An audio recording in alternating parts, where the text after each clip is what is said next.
श्रीराम समर्थ श्रीराम शुकासारिखे पूर्ण वैराग्य जाचे वशिष्ठा परी ज्ञान योगेश्वराचे कवी वाल्मिका सारिखा मान्य ऐसा नमस्कार माझा सद्गुरु रामदासा।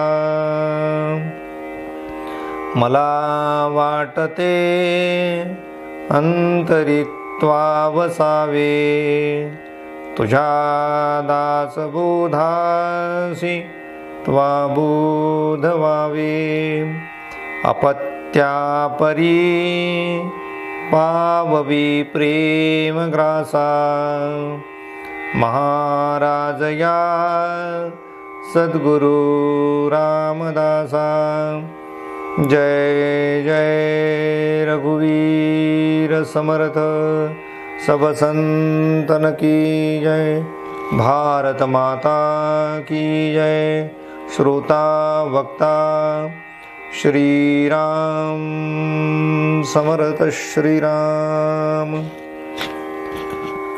उपस्थित सर्व आदरणीय साधक बंधू आणि भगिनींनो, श्री समर्थांनी दशक 8 समास 7 मध्ये जो बोध केला आहे तो आपण सविस्तर श्रवण करत आहोत। श्री समर्थांनी ओवी क्रमांक 45 मध्ये काल सांगितल्याप्रमाणे 4 प्रकारचे आत्मे इथे सांगितले आहेत। जो एक जीवात्मा, दुसरा शिवात्मा, तिसरा परमात्मा, जो विश्वात्मा, चौथा म्हणजे निर्मळात्मा, ऐसे 4 आत्मे श्रीराम समर्थ श्रीराम। 4 प्रकारचे आत्मे सांगितले आहेत। त्यातला पहिला आत्मा ज्याला जीवात्मा म्हटलाय, आपण प्रत्येक आत्म्याचा सविस्तर विचार करणार आहोतच, परंतु त्या आत्म्याचा आपल्याला परिचय व्हावा म्हणून ओझरतो तुम्हाला सगळं सांगतोय। जीवात्मा पहिला, दुसरा शिवात्मा, तिसरा परमात्मा, ज्या परमात्म्यालाच विश्वात्मा म्हणतात। म्हणजे विश्वात्मा आणि परमात्मा हा तिसरा आत्मा एकच आहे। आणि चौथा आत्मा म्हणजे जो निर्मळ आत्मा। ऐसे 4 आत्मे, 4 प्रकारचे आत्मे सांगितले। याचा अर्थ जगामध्ये 4 प्रकारचे आत्मे आहेत। मग हे 4 प्रकारचे आत्मे कुठे असतात, ते कुठला आत्मा कोणत्या प्रकारचा आहे हे आम्हाला कळावं, यासाठी समर्थांनी पुढे महत्त्वाचा दृष्टांत दिलेला आहे। श्रीराम समर्थ श्रीराम। वेद उंच नीच भासती परिचारी एकची असती ये विषयी दृष्टांत संमती सावध ऐका श्रीराम। घटाकाश मठाकाश महदाकाश चिदाकाश अवघे मिळून आकाश एकची असे श्रीराम। तैसा जीवात्मा आणि शिवात्मा, परमात्मा आणि निर्मळात्मा, अवघा मिळून आत्मा एकची असे श्रीराम। जय जय रघुवीर समर्थ। श्री समर्थांनी एका बाजूला आकाशाचे 4 प्रकार सांगितले दृष्टांत म्हणून, त्यानुसार आपले 4 प्रकारचे जे आत्मे आहेत ते आपल्याला समजून घ्यायचे आहे। आकाश म्हणजे ब्रह्म नाही। पंचमहाभूतापैकी आकाश हे ब्रह्माला सादृश्य मानले जाते, आकाशाचा दृष्टांत दिला जातो, परंतु आकाश हे पंचमहाभूतांपैकी एक आहे। म्हणून आकाश नष्ट होणार आहे, कारण त्याला विकार आहे। परंतु त्या आकाशाचा दृष्टांत परमात्म्याला लावलेला आहे, त्या ब्रह्माला लावलेला आहे. म्हणून 4 प्रकारचे आत्मे आणि 4 प्रकारचे आकाश हे एकमेकाला कसे पॅरलल आहेत, कसे एकमेकाला सारखेपणा दाखवतात आहे. याचा अर्थ सारखेपणा दाखवतात पण ते सारखे नाही, पण सारखेपणा कसा दाखवतात ते समजून सांगण्यासाठी समर्थांनी सर्वांना परिचित असलेला दृष्टांत इथे दिलेला आहे. ते म्हणतात आहे की पहिला जीवात्मा, दुसरा शिवात्मा, तिसरा विश्वात्मा, चौथा निर्मळात्मा. त्याप्रमाणे 4 प्रकारचे आकाश. पहिला घटाकाश, दुसरा मठाकाश, तिसरा महदाकाश आणि चौथा चिदाकाश. आता जीवात्मा म्हणजे नेमकं काय, याचा अर्थ समर्थांनी इथे घटाकाशाचा दृष्टांत दिलाय. घट या शब्दाचा अर्थ माठ होतो आणि घट या शब्दाचा अर्थ शरीर होतो. घट घट मे साई रमता कटु वचन मत बोल. घट या शब्दाचा अर्थ शरीर सुद्धा होतो. मग त्या घटामध्ये म्हणजे माठामध्ये एक पोकळी आहे, त्याला आकाश आम्ही म्हटलं. त्या पोकळीला पोकळी ती आम्हाला दिसते. त्या पोकळी दिसण्याचं मागचं कारण त्या माठाच्या आकारामुळे त्या आतमध्ये असलेल्या त्या आकाशाला एक आकार प्राप्त झाला. मुळामध्ये आकाशाला आकार कुठे आहे, तो निराकार आहे. जसा परमात्मा निराकार आहे तसा आकाशही निराकारच आहे. पण आम्हाला ते आकाराने दिसते आहे, म्हणून तो आकार जो आहे तो त्या माठामुळे आलेला आहे, म्हणून त्याला मठाकाश असं म्हटलं आहे.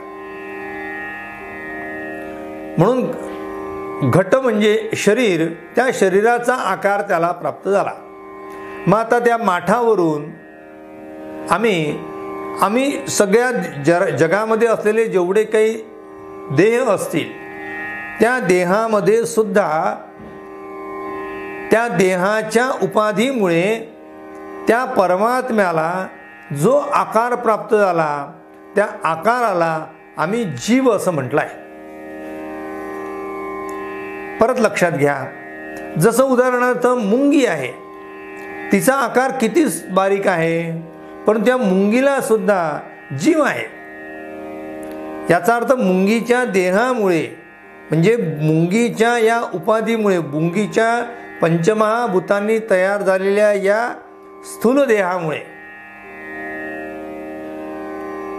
त्या स्थूल देहामुळे तिथे फार सूक्ष्म अत्यंत अल्प असा छोटासा एक जीवात्मा राहतो.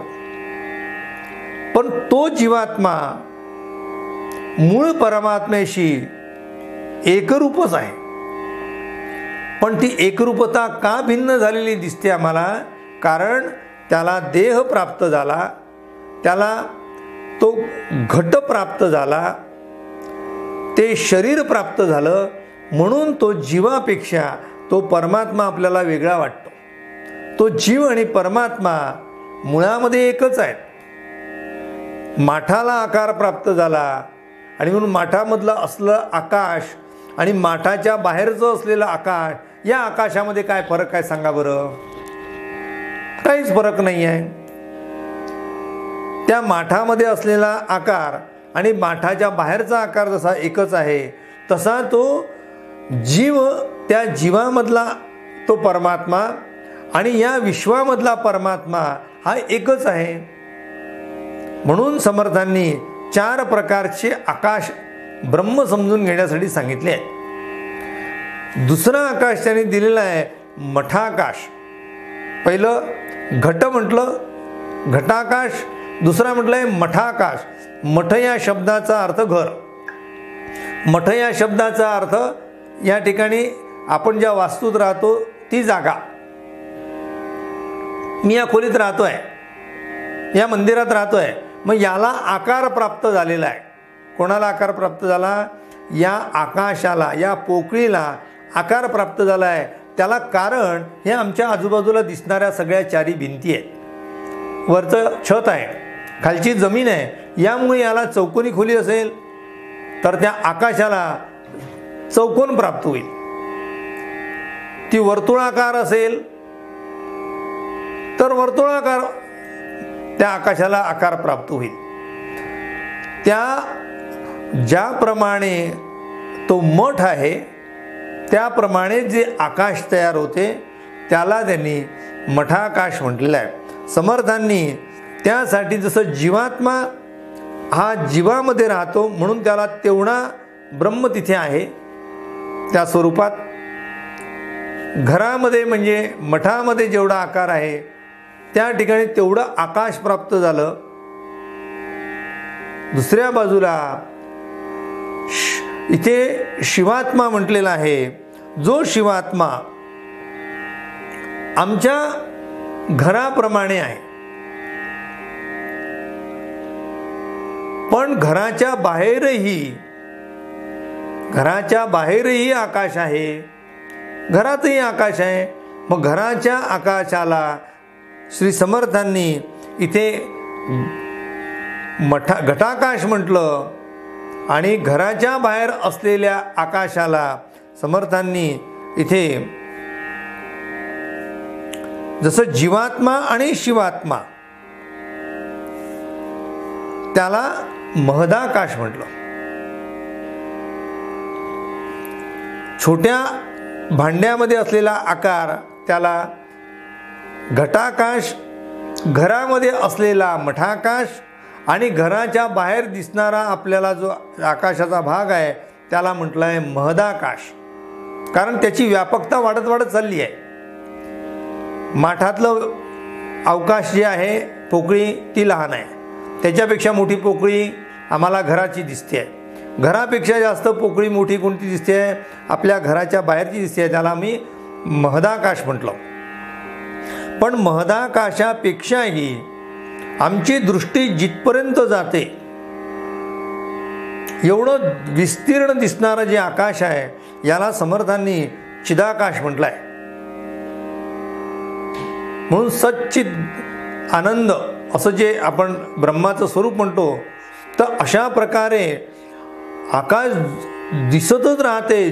जिथपर्यंत आपल्याला आकाश दिसते तर शेवटी ते आकाश पृथ्वीला टेकलेलं दिसते. याला समर्थांनी चिदाकाश म्हटलेलं आहे. या चिदाकाशापेक्षा सुद्धा अजून व्यापक आकाश आहे. जे आकाश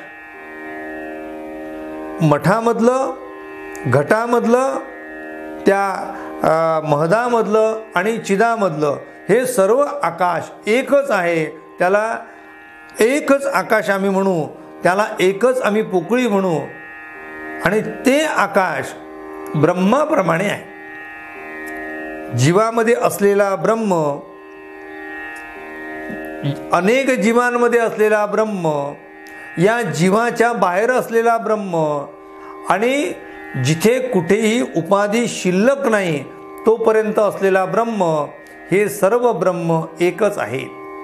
म्हणून समर्थांनी इथे 4 प्रकारचे आकाश सांगितले. घटाकाश, मठाकाश, महदाकाश, चिदाकाश, अवघे मिळून आकाश एकची असे श्रीराम. त्यामध्ये उच्च नीच असा भाव दिसतोय, लहान मोठं असा भाव दिसतोय. हा भाव का दिसतो आहे, अशा प्रकारचा आकार का जाणवतोय, याचं कारण आहे त्या आकाशाने किंवा त्या आकाशाला जी उपाधी प्राप्त झाली आहे, त्या उपाधीमुळे आपल्याला त्याची व्यापकता सीमित झालेली दिसते आहे. तो व्यापक आहे, परंतु त्या उपाधीमुळे त्याला संकुचितपणा प्राप्त झालेला आहे. म्हणून मी देह आणि माझा देह इथे संकुचितपणा आहे. मी आणि माझं घर हा संकुचितपणा आहे आणि त्याची व्यापकता, त्याची विशालता म्हणजे हे विश्वची माझे घर, अशी व्यापकता येते.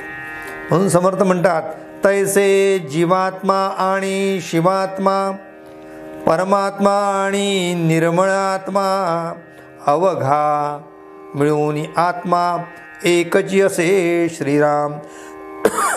समर्थांनी परमात्मा आणि निर्मळ आत्मा समजून सांगितलाय पुढे. जो परमात्मा म्हणतो आणि निर्मळ आत्मा, या निर्मळ आत्म्याला तो सर्वत्र कायम आहे. जसं समुद्रामधलं पाणी अखंड आहे, कायम आहे, पण त्या पाण्यातील आम्ही एक लोटीभर पाणी घेतलं तर तो जीवात्मा झाला.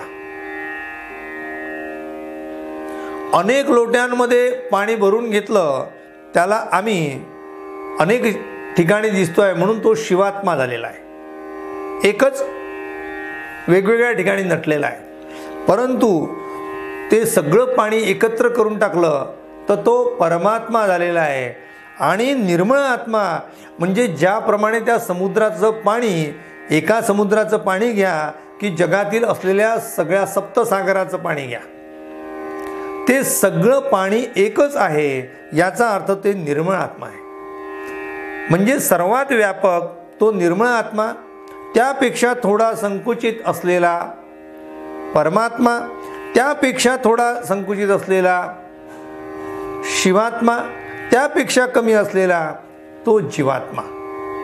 म्हणून जीवात्म्याने शिवात्म साधावं, शिवात्म्याने परमात्म पद साधावं आणि परमात्म्याने निर्मळ आत्मा साधावं.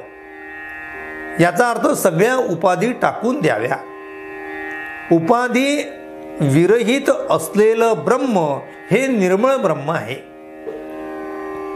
म्हणून उपाधी ही अहंकाराला कारणी आहे आणि त्या उपाधीलाच आम्ही मी असं म्हणतोय. म्हणजे उदाहरणार्थ मला देह प्राप्त झालाय, ही माझ्या आत्म्याला प्राप्त झालेली उपाधी आहे.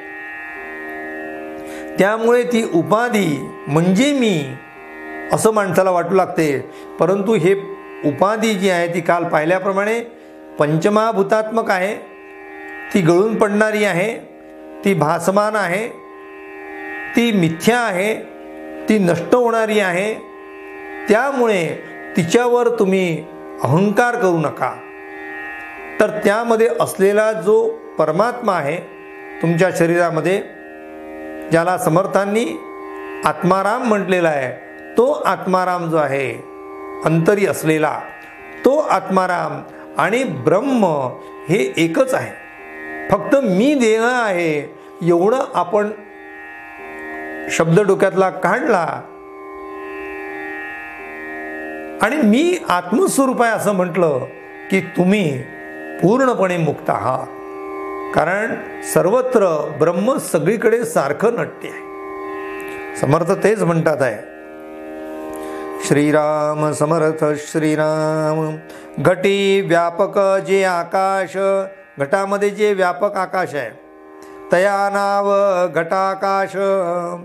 पिंडी व्यापक ब्रह्म, ब्रह्मांश तया जीवात्मा बोलिजे श्रीराम. घटामध्ये दिसते ते घटाकाश, तसं पिंडामध्ये दिसते म्हणजे शरीरामध्ये दिसते, त्याला जीवात्मा म्हटलं आहे.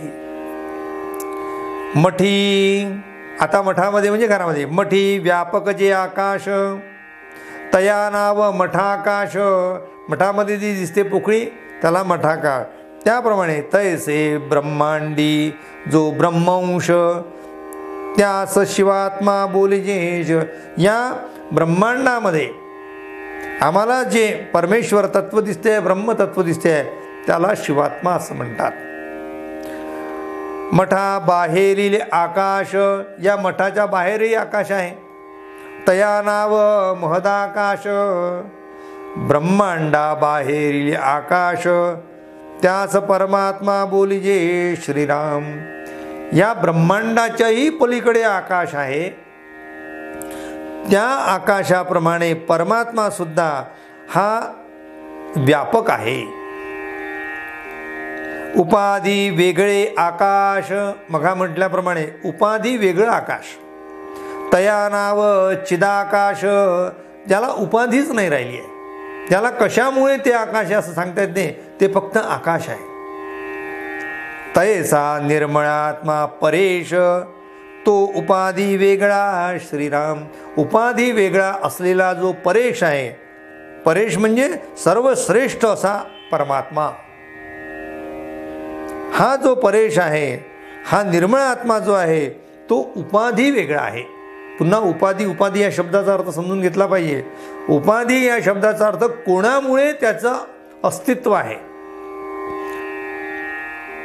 कोणामुळे जर अस्तित्व असेल तर ते उपाधियुक्त, आणि कोणी टाकून देऊन असेल तर त्याला म्हटलंय उपाधी वेगळा.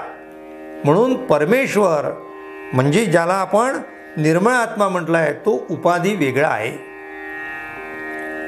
उपाधी योगे वाटे भिन्न, उपाधीच्या पेक्षा आम्हाला ते भिन्न वाटते.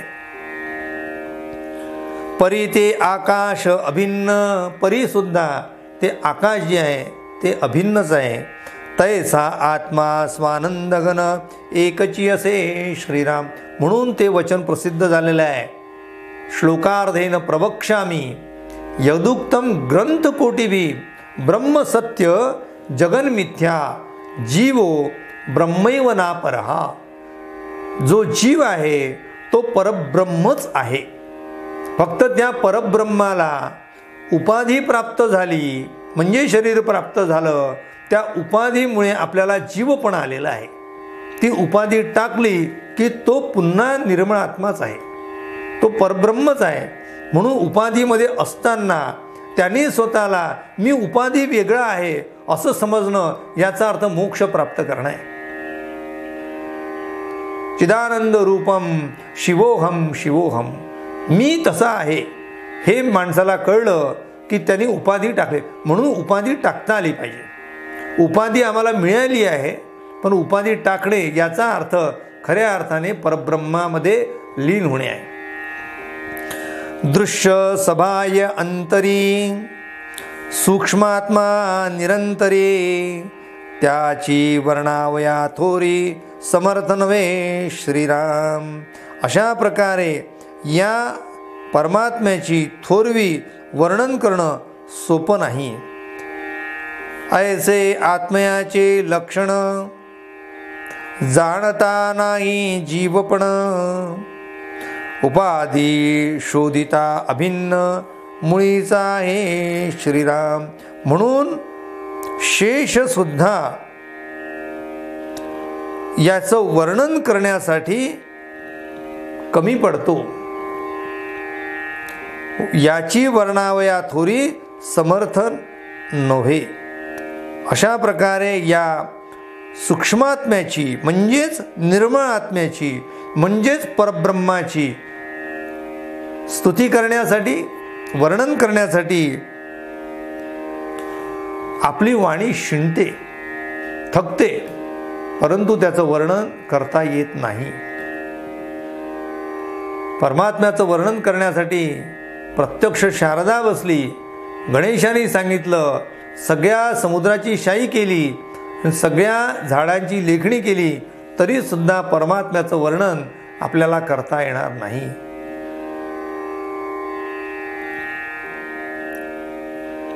श्रीराम समर्थ श्रीराम. जीवपणे एकदेशी, जीवपणामुळे त्याला एक देश प्राप्त झाला, कारण तो जीवात आला, तो शरीरात आला. अहंकारे जन्मसोशी, आणि मी देह आहे यामुळे त्याला जीवपण प्राप्त झालेला आहे. त्यामुळे त्याला जन्म आणि मृत्यू हा त्याला टळत नाही. विवेक पाहता प्राणियासी जन्म कैचा श्रीराम. खरंच सांगा,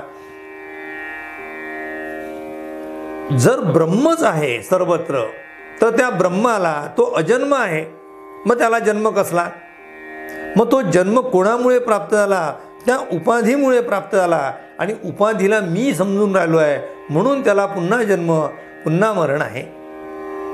कोणाला पुन्हा जन्म पुन्हा मरण आहे?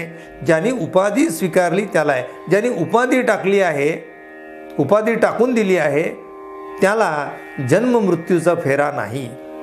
जन्म मृत्यूपासून सुटला, तो जन्म मृत्यूपासून सुटला. या नाव जाणीजे मोक्ष झाला. तत्वे शोधिता पावला, तत्वता वस्तू श्रीराम. तत्वे शोधिता पावला. कुठले तत्व? मी ब्रह्म आहे हे तत्व. आणि कुठे तो पावला? तो तत्वता वस्तू पावला. त्याला पुन्हा मी सद्वस्तू आहे, मी परब्रह्म आहे याची त्याला जाणीव झाली. तेची वस्तू ते आपण, ती वस्तू जी आहे परब्रह्म ती मी आहे. हे महावाक्याचे लक्षण साधू करीती निरूपण. आपुले न मुखे श्रीराम. म्हणून साधू संत सज्जन आणि शास्त्र या सगळ्यांनी एकमुखाने महावाक्याचं लक्षण स्वीकारलं आहे. महावाक्य सदैव ते निरूपणात कथन करत आले आहे. जसं ऋग्वेदामध्ये प्रज्ञानाम ब्रह्म, यजुर्वेदामध्ये अहम ब्रह्मास्मी, सामवेदामध्ये तत्वमसी आणि अथर्ववेदामध्ये अयम आत्मा ब्रह्म, अशा प्रकारचे 4 महावाक्य आहे. या 4 महावाक्याचं विवरण सर्व साधू संत, सगळे ग्रंथ, सर्व शास्त्र, सगळे वेद यांनी वर्णन केलं आहे. यांचा एकच अर्थ आहे की मी आणि परब्रह्म यात भेद नाही. राहिलेला भाग उद्याच्या निरूपणात पाहू. आपल्या हृदयस्थ असलेल्या परमेश्वराला विनम्र अभिवादन करतो आणि आजची निरूपण सेवा येथे संपन्न करतो. उपासनेला दृढ चालवावे, भूदेव संतासी सदा नमावे. सत्कर्मयोगे वय घालवावे, सर्वामुखी मंगल बोलवावे. जय जय रघुवीर समर्थ. सब संतन की जय. भारत माता की जय. श्रोता वक्ता श्रीराम समर्थ श्रीराम.